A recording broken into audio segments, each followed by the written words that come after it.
Yes, we spared absolutely no expense on the logo and introduction, but I do have to press play, otherwise it doesn't work. Good evening and welcome to the Cheese Room podcast. I'm your host, The Caller. As ever, joining me tonight is HG. How are you, HG?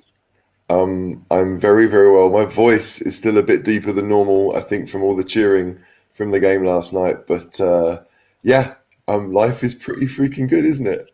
It's unbelievable. It's actually, I don't know whether I'm coming or going. Really, HG. I'm kind of like not used to this feeling. Being a Spurs fan, we never really we get to finals, but we lose. So we'll come on to that in a bit. As an England fan, I've never seen us in a final in my lifetime, 39 years, and I guess you're the same.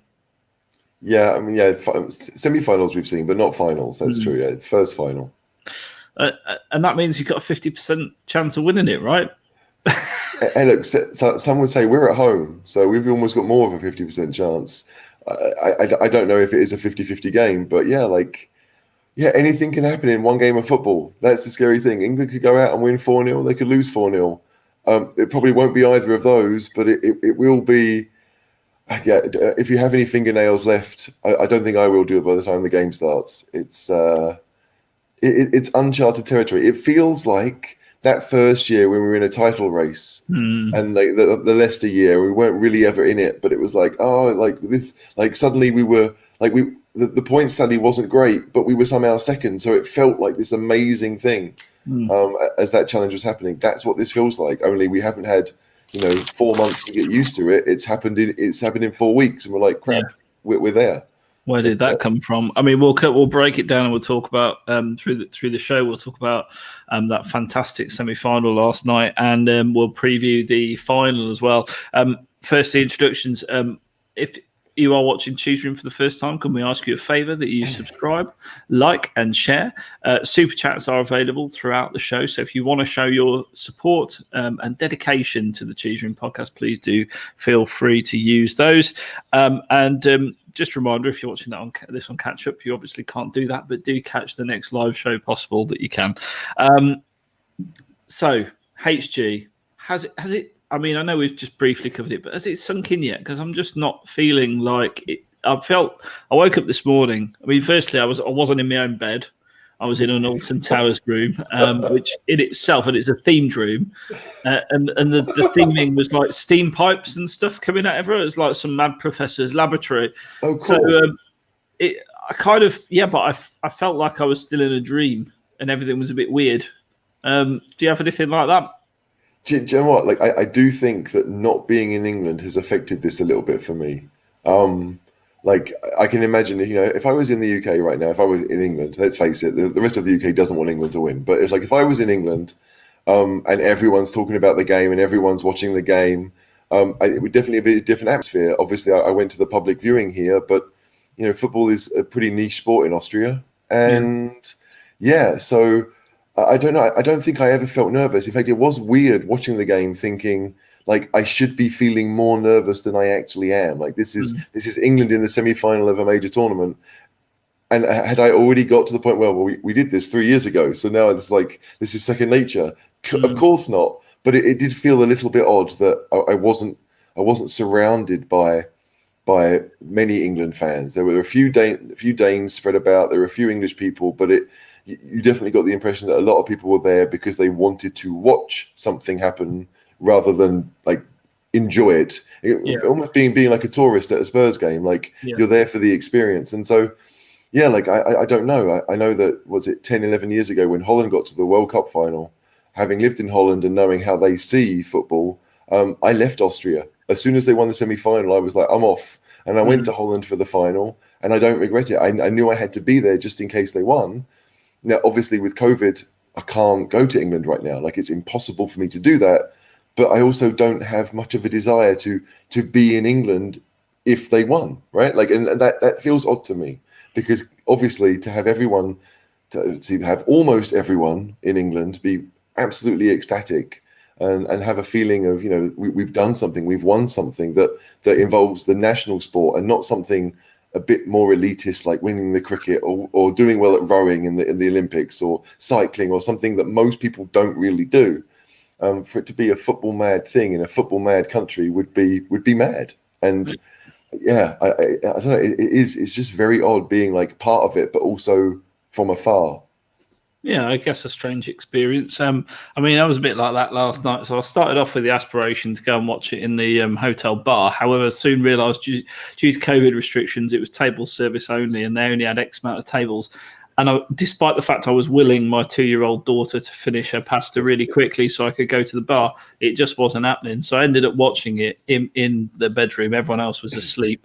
And you know, picture the scene trying to control yourself when England concede a goal and score and all the emotion and shouting that normally comes with it.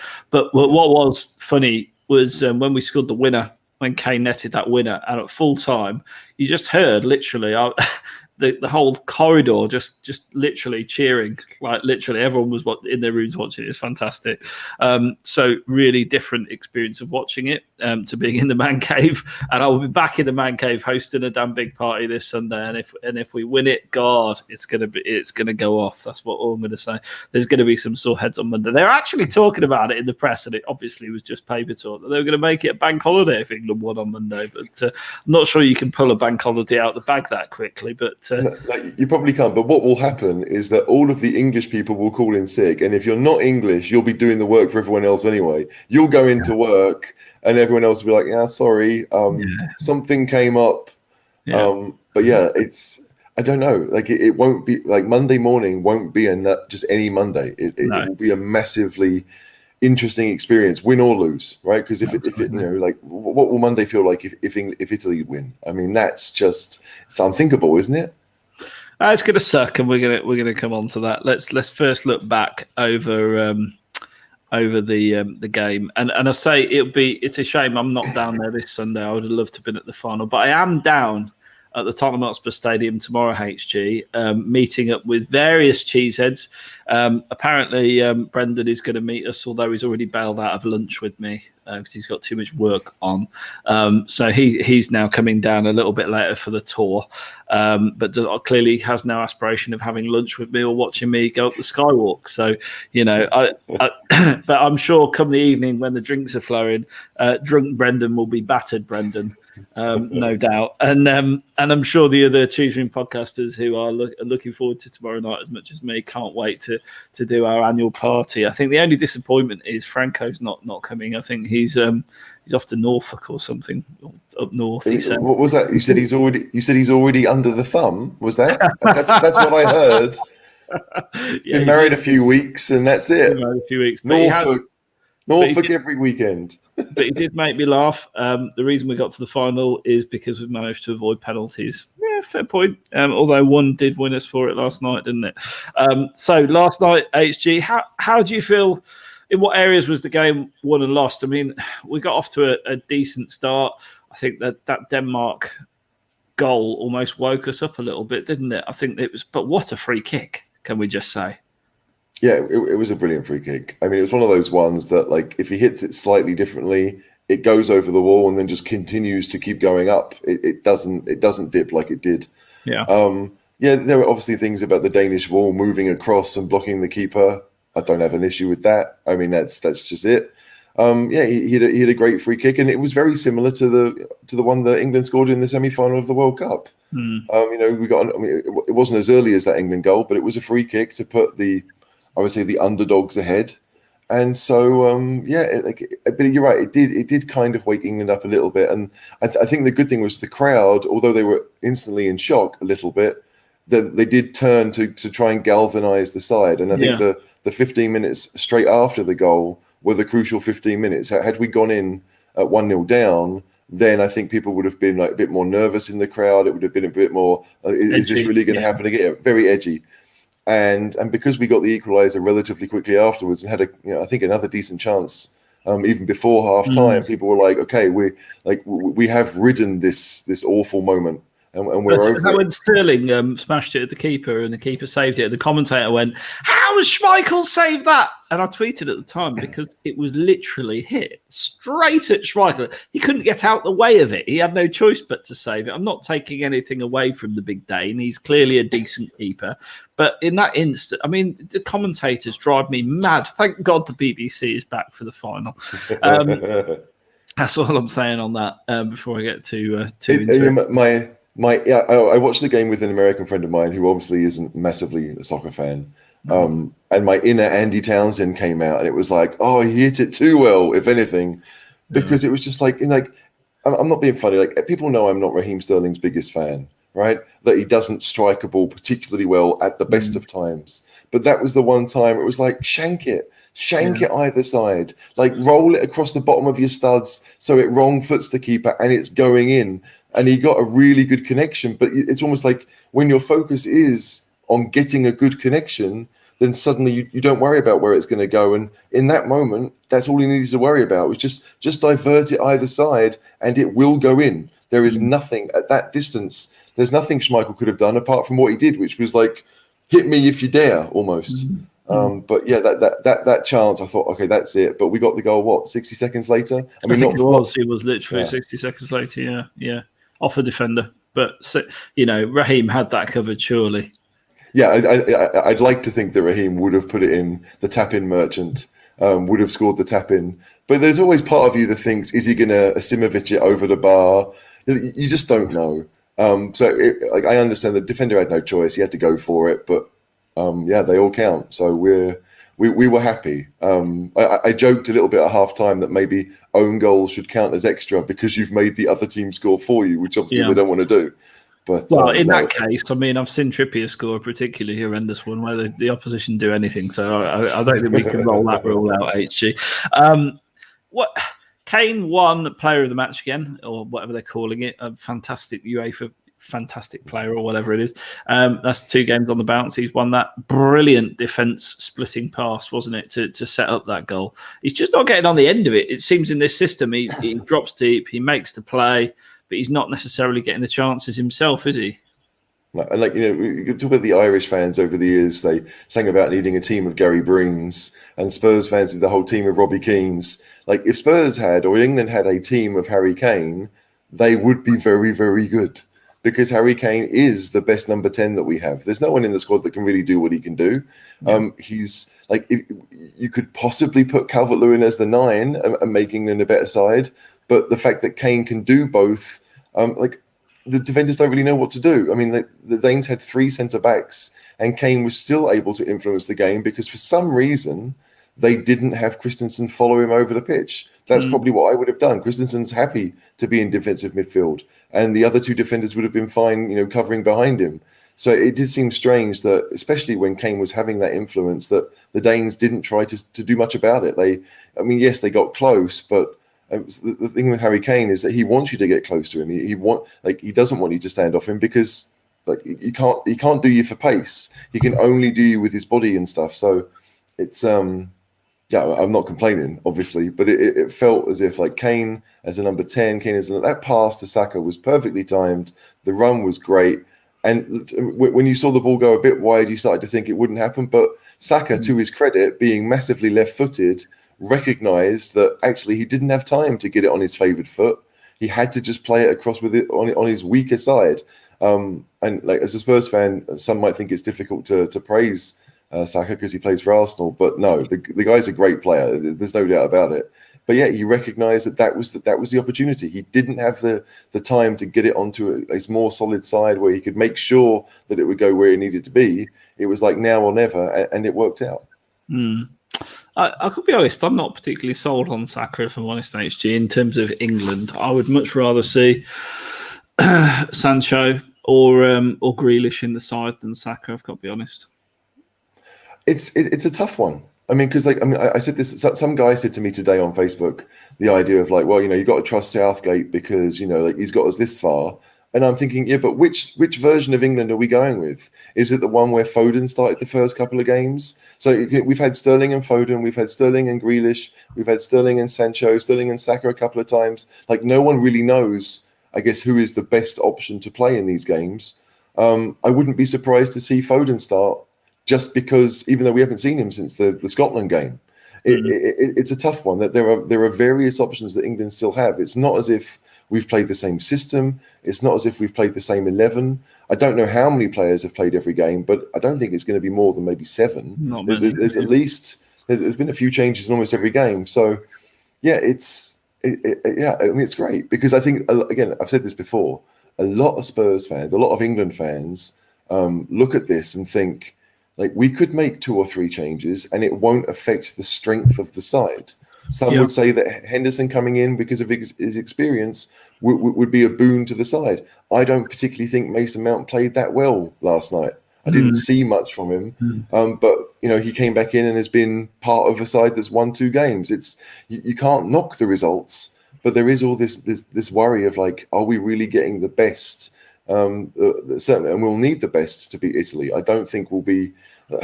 I mean, it's possible to win if with only 35%, 45% possession, but we need to be more of a threat going forward. I really believe that.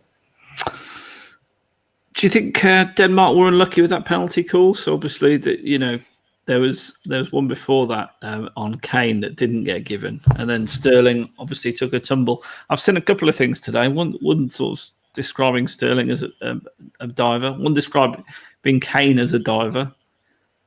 What's your take on the whole thing?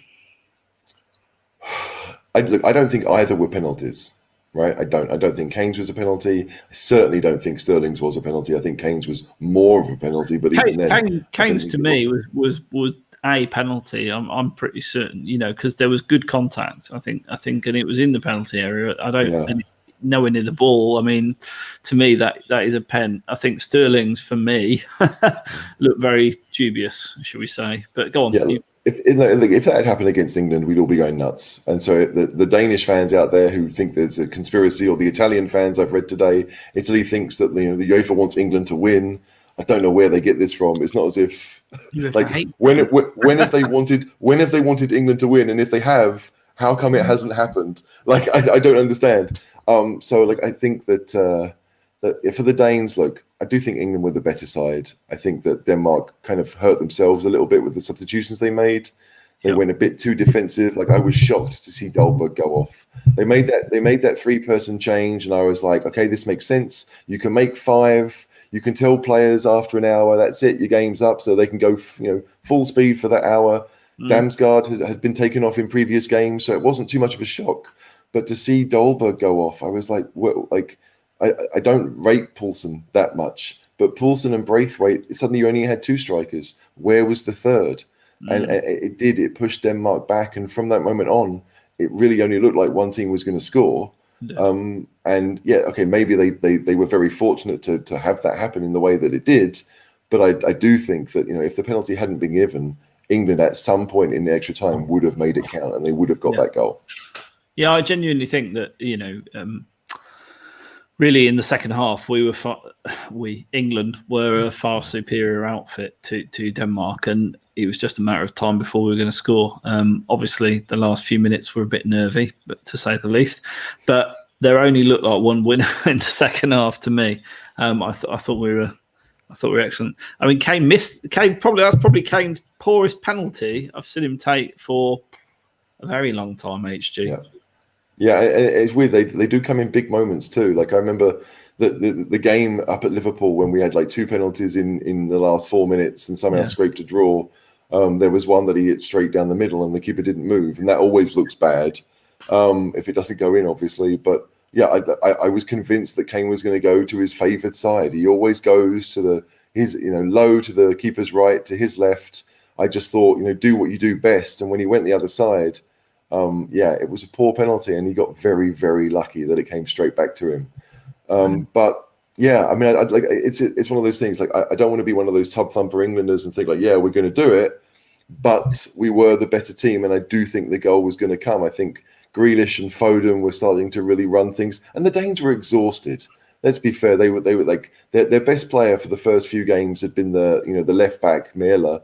And we never saw him going forward in the entire game. He was not a threat at all, and that's like that, a lot of that is down to how England played. Like England, do have 6 strong defensive players that play every game, and Mason Mount is not a massively attacking player in my eyes. So that's 7, and the Danes had the odd moment, but it was pretty fleeting, really. When England wanted to dominate the game, I think they did, and so it was, yeah. I don't know. I mean, like it's fun because I guess we just need to worry about Italy now. That I'm sad for Denmark because I think like almost every England fan, we appreciate their story. As Spurs fans, we definitely do because Eriksen obviously played for us and Højbjerg still does, and like Anderson may well come to us in the summer. Like there's a strong Danish connection right now. Certainly in the last 5, 6, 7 years, and had England lost, we'd all be Denmark fans in the final. There's no doubt about that.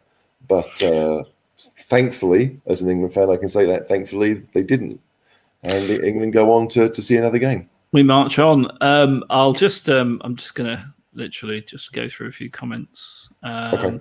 What England will be facing is an Italy side unbeaten in 33 games with an invincibility about them. England having home advantage with 60,000 fans will be big for them. A cracking final.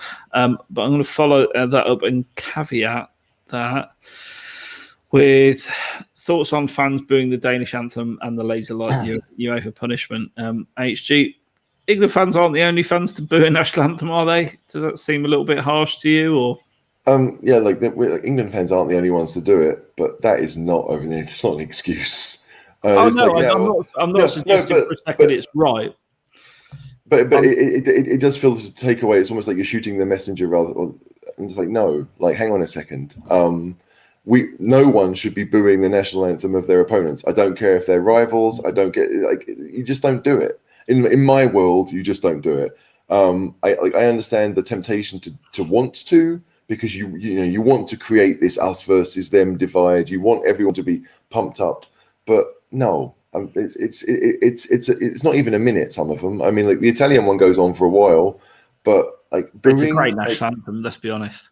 Like it's all right. I don't like the Italian one. I like how it does represent who they are as a people and the kind of the cultural heritage, but I don't. It's not more. I like the Russian one. I like the French one. The Italian one's okay, but it's like God. I mean, I think God Save the Queen is a bit of a dirge, if I'm honest. Oh, it is, yeah. But it's a formality. You don't need to.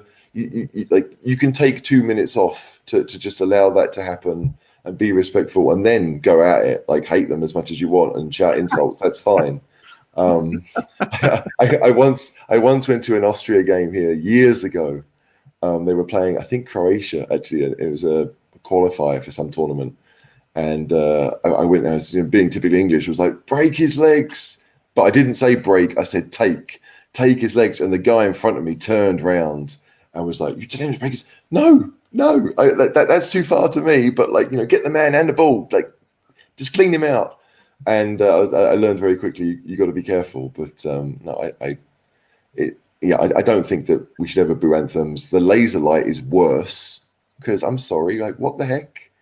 That's ridiculous, isn't it? Maybe I'm wrong. The only thing I'd say is punishing the FA or England is a bit ridiculous when it's one idiot with a laser light somewhere in the ground. You can't control that, surely, can you? No, I mean, I don't know what the punishment would be. Maybe the punishment would be, a game behind closed doors. Maybe it's going to be, a few, £20,000, £30,000. I don't know, but England aren't the only ones to do it when it comes to the anthem. That's true, but the laser light, that's a bigger deal. Because I've seen the clip and I've seen Schmeichel kind of look down and see that there's something on his chest. You'd be nervous, wouldn't you? Be nervous? I wouldn't be there. It's probably the biggest moment of Schmeichel's career, really, certainly as a Denmark player. And then suddenly to be like, wait, there's something flashing in my eyes. It's just not on. As the English would say, it's just not cricket. No. And maybe I've been gone for too long. But I still want to think that England is about cricket and it is about being a gentleman, and it's not just a lowest common denominator free for all, because I don't want it to be that way. I think my neighbour is a big rugby fan, and he would say it's typical football fans. Maybe. Or as he always says, you don't get shit like that at the rugby. You don't get idiots. But unfortunately, I think every country's got them. I was going to say every club. That's true as well. Elena, loving the HG's tweet. I think she means. Oh, yes, she's corrected herself in this one. Got picked up and replied to by Football 365, who got on the high horse for no reason. What's that about, HG? I don't know about that. Football 365 put out something about Raheem Sterling. I don't even know. I can't remember what they put, but I tweeted, Raheem Sterling beats his man, loses the ball, scores tap-ins. Like that, to me, pretty much defines Raheem Sterling. I don't think that that's a particularly harsh judgment on him, but they picked up on it and they retweeted it. It was like some people will just never get it. And I'm just like, well, okay. Yeah, but to me, two of those three things are pretty good. Beating your man is not an easy skill to do, and he does make it look easy at times. Yeah. And scoring tap-ins, well, someone's got to do it, right? You're going to be in the right place to do that.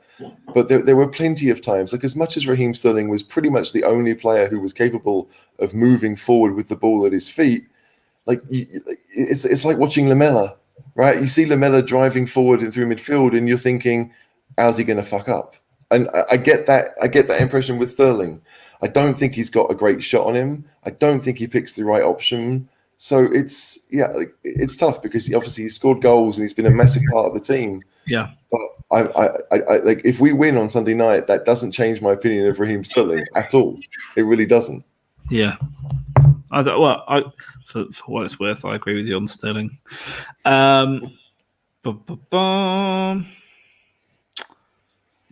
Daniel Benefield says, some Yankee question. Why was Grealish subbed out? Now, I wondered that at the time, to be honest with you, HG. Do you have any insight into that? Was he injured? I don't think so. I mean, from what I've read today, it's kind of like Southgate's bucking the trend and doing things that no one thought he should do, and it's working every time. And I'm thinking, I'm not being funny, but like bringing on Trippier, okay, if you think that's the right move to make to go a bit more defensive. And maybe like Grealish and Foden. Like if you want to keep Sterling on, it's going to be one of those two. It's not going to be Phillips. It's not going to be Rice, or one of those had already gone. But like it's not going to be a defensive midfielder. It was always going to be one of your attacking players. And Grealish had been on longer than Foden, so I guess it made sense in that respect. But for a lot of fans, I think you've watched Sterling run himself into the ground. I didn't want Sterling taking a penalty. Like if Denmark had equalised, there's no way I want Sterling taking a penalty. So. Yeah, I think it was either going to be Grealish or Sterling because you can't take Kane off because you want him taking a penalty. So it's it's a weird one, but I don't think we'll see it again. I mean, it was just the game's suddenly half an hour longer, and you need to adapt a little bit. And to be fair to Grealish, I don't think he complained. I mean, he sat on the bench. He would have been disappointed, of course, but Southgate's created this this team mentality. It's all about the team, and even the players that don't get picked in the 23. Are there, celebrating and being part of it. So it's weird for us to see because it doesn't happen often. But it worked out because we won the game. He's doing something right, isn't he? The pizza salesman. I'm going to come on. We're going to talk about the preview of the World. Did he say the World Cup final? Then Euro 2021 final. We'll start with this just because Paul's asked the question. How does the Italian keeper compare to Schmeichel? So that's Donna what's his face, isn't it? Yeah, Donnarumma. I think Donnarumma's better. Like Schmeichel, the thing with Schmeichel is that we've seen him obviously win the league with Leicester. We've seen him win the cup with Leicester. He's made some great saves to help that happen. Yeah. But as was pointed out in the press conference before the game, no player had scored more goals against him than Harry Kane. So you really don't know. But Donnarumma is 22. He's played top level football for 5 years at a massive club. He's a better keeper than Schmeichel, who to me is a better keeper than Pickford. So that's harsh. What's Pickford done wrong this Euros? No, nothing. I just think but I think Schmeichel is a better keeper than Pickford. I mean, I think if Schmeichel was English, he'd be playing instead of Pickford. Yeah. That doesn't mean that I think that Pickford is bad. I mean, I think Schmeichel is a very good keeper, but I think that Donnarumma is probably an extra level. Like he's half a foot taller. He's about 6'5". He's literally another level. Yeah, it does matter. Like there are some shots. I remember I think it was the Belgium-Portugal game, and the winning goal was Torgan Hazard. And I remember looking at thinking, if Courtois was in that goal, he'd have saved it. And because he's 5 centimeters taller than Rui Patricio, and Yeah. it's kind of like that. Like I think with Donnarumma, because of his size, it's going to be difficult for him to get down to the lower shots. That's where you're going to really hurt him. But yeah, I think he's better than Schmeichel, so it's a harder challenge. Absolutely. I mean, I've got to be honest with Pickford. I think he surprised me this tournament. I didn't realise his distribution was as good as it is, but his distribution has been top class generally, hasn't it? I mean, I think that's always been his main thing. Like, I always thought Pickford was a little bit like Shay Given. Like, he looked good in bad teams because he had lots of work to do. Going to Everton, paid a lot of money for him. He's not really progressed to. I don't think so. I think he's still very similar to the Sunderland keeper. But in the last 6 months, he has got a bit better. Certainly mentally, I read a story about him employing maybe a psychologist or someone like that to help him deal with the mental side of it. And yeah, it seems to be working. Like, he's not put many feet wrong. He's not made many mistakes. So I do think, just because I think that other keepers are better doesn't make him automatically terrible. It's just the keeper position for England right now is not one of it's not one of the strongest points. And I mean, German friends of mine will say that's tradition. Like, the Germans have a terrible, terrible belief, and English goalkeepers are always bad. That's how they see it. Not true. That's some great keepers. No. That's how they see it. Right? I mean, it doesn't matter whether we think it's true. To Germans, they look at Joe Hart. They look at who was before Joe Hart, Paul Robinson. Right? I mean, like, as much as they were good keepers, there's no one with the stature of a Neuer. There's no one with the stature of an Oliver Kahn. We haven't produced one like that since maybe Shilton and Clements. Does David Seaman really? David Seaman was a very good keeper. Much as he was, but you see what I'm saying? Like, David Seaman was keeper 25 years ago. Yeah. So you start thinking it's been a while, and the Germans definitely have this feeling that English goalkeepers are suspect, and I don't think Pickford is the one to get rid of that reputation. Well, Germans, we beat you 2-0, so go stick that in your pipe and smoke it. Marco Gassotti, who definitely sound Italian. It's Italy, masters of the dark arts. England will have to be on their guard for it. Absolutely. Pickford looked nervy. I'm so glad it didn't go to pens. Pickford's a good shot stopper on pens, isn't he, HG? I thought you'd say he's got quite a good track record, hasn't he? I mean, he saved a couple when we beat Colombia. He scored one, I think, in the Nations League. Honestly, I'm probably a bit more confident that he would score rather than save. But yeah, he doesn't have a back. It's not like De Gea. Like, De Gea has a terrible record on penalties. Yeah. So penalties still could go into it as well. I mean, they haven't entered the tournament so far. England and penalties. We love a penalty kick. Nick says booing Denmark's national anthem. I mean, this isn't Scotland or Germany where you could argue it's born out of banter, born out of a rivalry. Even then, I think it's daft and really quite loutish behaviour. I think I speak on behalf of the whole cheese room when I'd say we all agree with that. So, Italy. Let's talk the final, HG. Italy. Who should we be worried about most? Most? That's a good question. Probably Chiesa. I think the wide players, Chiesa and Insigne, are the two that worry me the most. But I also look at it and I think that, Insigne against Walker, I think Walker's more than good enough to handle him, and actually quite simply. He's got the speed that Insigne has, and I think he would just muscle him out a lot. So, now we're going to see Insigne score a hat-trick and all the rest of it. But it's weird. Like, I genuinely think that Italy have got worse as the tournament's gone on, and I think a lot of it is down to the changes that Mancini has made. I don't think the Italian midfield is as good now as it was when it started, and that's not to say that Marco Verratti is a bad player, because he's the one who's come in. But I think sometimes that he and Jorginho are a bit too similar, and it means that Barella is your only real attacking threat in that midfield area. So if you're looking at a front four, Barella obviously scored against Belgium. Immobile scored a couple in the first game and hasn't really scored since. Chiesa's come in for Berardi and looked a threat. But I think it really is Chiesa and Insigne. And the thing about Chiesa that I find really, not worrying, but like his biggest quality is that he's just great off both feet. He can go either way and get a shot off. And again, he strikes the ball well. So like if he's 25 yards out and he's going to have a shot, I know that it's going to have the power to maybe beat the keeper if it's on target. I don't get that impression with Sterling. So I think Chiesa is the main threat because Spinazzola's not playing. Obviously, he did his Achilles tendon. Mm-hmm. The right back, whose name I always forget, Di Lorenzo, maybe, he's a Napoli player. I've not seen him do much going forward. So they are a very set team, and that they like to be flexible. And Barella will sometimes switch on the left, and Insigne will go in the middle, and vice versa. But I think Chiesa is the main threat. I really do. Mm. And moving on to England, how do you think we will line up? Because as you said rightly a bit earlier, he's tinkered at pretty much every opportunity a little bit. Saka coming in the last game. Do you expect an unchanged team going into the final, or does he mix it up again and shuffle his pack? I think, but based on what happened in the Germany game, right now, obviously I know Germany play a different formation and we matched them up by going 3 at the back. At that level of opponent, you're thinking? I suspect it is more the quality. Like, we might go 5 at the back, and I'm not against the idea.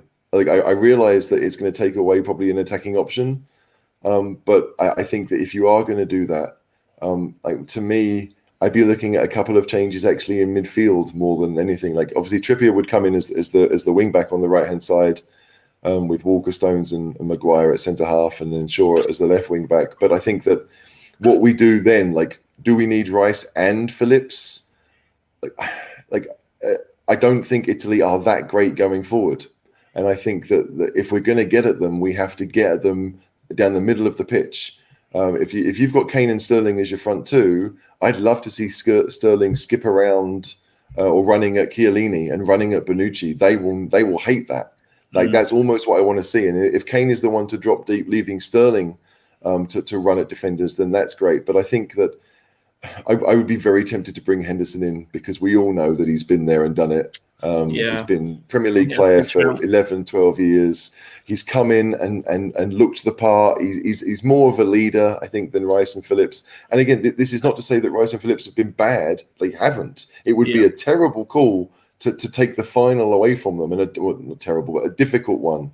But I think that the key position, really, if we're going to keep 2 defensive midfielders, even with a 5 at the back, and you've got Kane and Sterling up front, it's that third midfielder.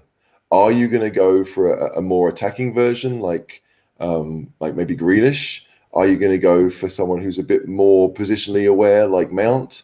Are you going to go for Foden, who we know on his day can win games by himself? Or are you going to think for someone who's a bit more skillful and almost have Kane be the number 10, and then have Sancho and Sterling as the two who are kind of milling around, running at defenders? It's not going to be an easy decision, and I think that Southgate can't really win and he can't really lose. But the safest call would be to go for a simple 5-3-2 and pick the players that he's picked for a lot of the system, a lot of the tournament. But I just want to correct one thing you said. You said we've got to go through them. I'm going to say there's only one way to beat them: get round the back. Do you know what I mean? Like, we joke about this. How many of our goals in the tournament have come from the John Bold rap? There is a lot of it. I mean, the goal we scored, the own goal, it was a ball around the back. You get to the byline, you're in trouble. There's been a few goals like that, and so like it would be so not risky. It's not even a gamble, but like, if you did say, right, Kane, you're going to be maybe designed to drop deep, and we're going to have different moments, but like at points, Sterling is going to be the number 10, and Sancho and Kane will be up top, or Sancho is the one who is in the middle and can go in either direction. Because like, if Italy do stick to the 11 that they've played, then I think that means Verratti and Jorginho will start. They're both really good players, but neither one of them will want to track back, right? Yeah. Like, if you're able to get into that half space and turn and run at them, you're gonna win yellow cards, because they'll haul you back. That I think that is going to be the key area. It's like, what do we do to dominate that midfield? Because if you let Italy have the ball, the 3 of them in there will dominate, but they're all quite small. Like, Barella's not the biggest. and Jorginho is what, 5'8", 5'9", and Yeah. Verratti is also quite small. Like Henderson plus Rice or Henderson plus Phillips and one other. Sancho's 6 foot, I think. Do you know what I mean? It's that it's not just a physical game, but I think it could do some damage. But yeah, whatever Southgate does, we just hope that he gets it right, because as has been proven, he's got it mostly right in the tournament so far. Greg says, I find it hilarious that the Italian media is saying we cheated to the final. The Italians! Just let that sink in for 1 minute. Yeah, I think there's certainly something to be said about that. I think to be fair, Greg, is that media are about making clicks, right? So like if our media have come out and said, like, I know that the referee is going to be a Dutch guy. We don't do that in the cheese room. We don't clickbait anyone.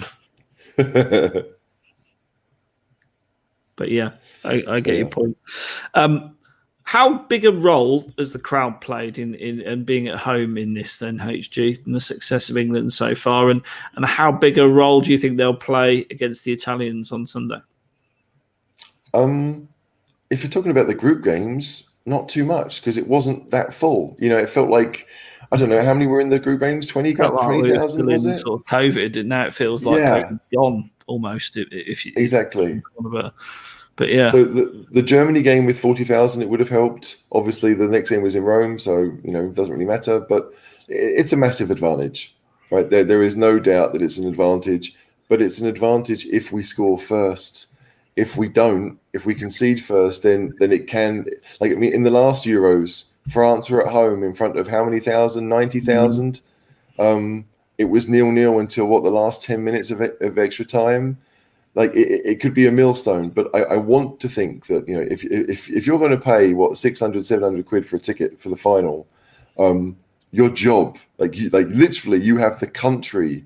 You need to support that team. You can't just be there going, I can't believe I paid this much money and we're going to lose. Like you are going to be part of this. The team can't do it by themselves. So it is a massive advantage, and there's a massive Italian community in London, and that they're going to be spending their hard-earned money to go to that game, and they're going to be there, knowing that they are representing their country too, because that's just it. But it is an advantage. It has to be an advantage to have the game at home. We barely lose at Wembley. We barely lose at Wembley.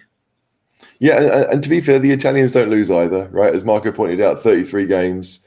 It's screaming a draw on penalties, isn't it? Oh gosh, please no. I really would like to get through this tournament with no penalties, but I think it's written in the stars that maybe we have to face that penalty shootout. HG, what's your prediction for a score? Oh my gosh, I wasn't expecting that. I should have been expecting that. You know what? I'm usually pretty pessimistic about these things, but I don't want to be. I want to be optimistic. So I'm going to say that England will win 2-0. I was going to go 2-1 England, because I have to. I can't possibly look on the negative. We've got to believe. We've got to believe that we're going to do something and win a tournament. I think we can do it. I'm pretty sure that Southgate knows we can do it. And it's going to be such a big game, isn't it? I mean, squad for squad, I think we've got better players than Italy, HG. I genuinely do. It's the teamwork on the day and how they play, and how they perform as a unit. That's what Italy have been great at all the way through, isn't it? Like, I think, as I said at the start, like Italy in the first few games were great. I think Locatelli fits the midfield better than Verratti does. Verratti might be a better individual player, but him and Jorginho, I don't think they work as well together. Spinazzola is a massive loss for them, because he was a huge attacking outlet. Him and Insigne down the left worked wonders. They don't have that anymore. Emerson is a decent player, but he's a squad player at Chelsea, and that's being kind. So you do think, okay, but there are options off the bench. There's one guy who plays for Fiorentina called Castrovilli. I don't think he's played a minute yet, or if he has done, it was in the third group game.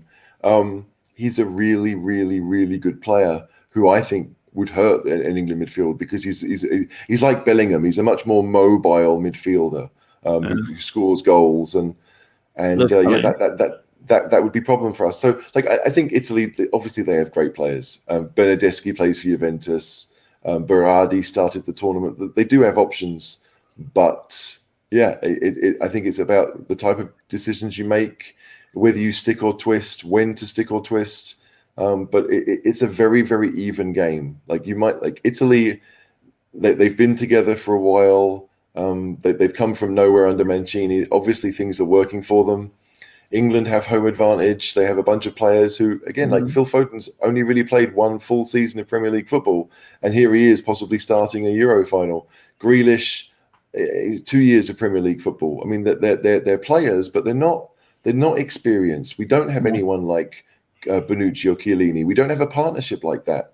Italy have some advantages, I think, in their 11, and we have the advantage of the crowd. It's a really tight game. And it'd be a really good game. Lindy says he might have fielded this one, HG. Do we know which country the ref comes from for the final, and what difference do you make? Well, he's Dutch, isn't he? He is, yeah. It's a Dutch guy, Björn Kuipers.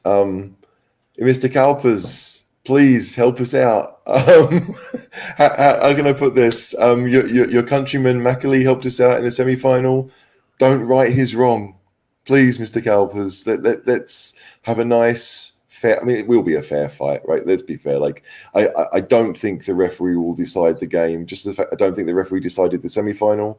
You hope that you won't see a ridiculous red card for something stupid. You hope that VAR only gets involved when it's the refs obvious. have been great this tournament. In fact, the weakest performance by a referee were all the English ones, to be honest. I've got, from what I've seen, I think the refereeing's been fantastic. The Germans were no issue to us, were they? No, I think Kuipers, he refereed one of our, might have been the Germany game he refereed. We've had him, I think, at least once already this tournament. He's refed a lot of games. I think he was the obvious choice. It was either him. It was either going to be him or the Turkish referee that we've seen before. Yeah, it's like the Dutch have no real beef with either country, I don't think. So it's a good choice, and he's an experienced ref. And I just hope that he's not going to Mike Dean it. Yeah. There you go. FP says 0-0. That means there's a penalty shootout coming. Please don't say that. Look, we're going to call it a day there, I think, HG. Thanks very much for joining us on the Cheese Room tonight. There are only a couple of sleeps to go before we win the Euros for the first time ever. So, HG, thanks very much for joining me. You're welcome. My nightmare is a penalty shootout and Sterling takes one. That anything but that, right? Like, I could handle anything but that. I've said it so many tournaments. Or Kane takes one and it ends up like the one he hit the other night, because you can't, there's no knock-ins. Yeah, no, I don't know. I think, if there were nerves involved with Kane, I think they will be gone now. If the penalty shootout happens, Kane has taken so many well that Donnarumma's a big guy, but like, again, if you hit it in the top half of the goal, they don't have much chance of saving them. That's going to be it. But I'm not nervous right now. Talk to me again on Sunday. I probably will be. It does help not being in England. I will say that. But it feels surreal. Like, everyone's talking to me. We had 35 degrees here today, and everyone's like, "Oh, you look a bit pink. You're sunburned." And I'm just pinching.